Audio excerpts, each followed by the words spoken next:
केंद्र सरकार पंतप्रधान मुख्यमंत्री मंत्र्यांना आता हटवणारा एक कायदा आणणार आहे।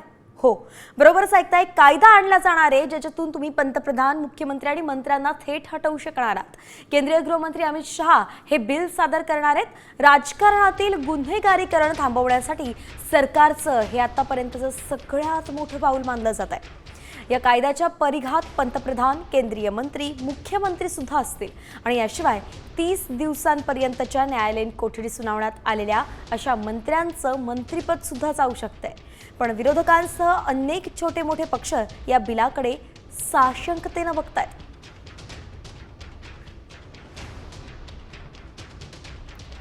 गंभीर गुन्ह्यात सलग 30 दिवस अटक झाल्यास पदावरून हटवलं जाऊ शकतं।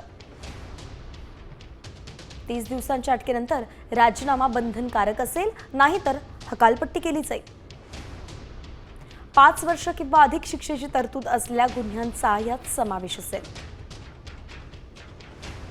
निर्दोष सुटल्यानंतर मात्र पुन्हा पंतप्रधान, मुख्यमंत्री, मंत्री होता येणार नाही। सध्याच्या तरतुदीनुसार 2 वर्षांची शिक्षा झाल्यास आमदार आणि खासदारकी जात असते।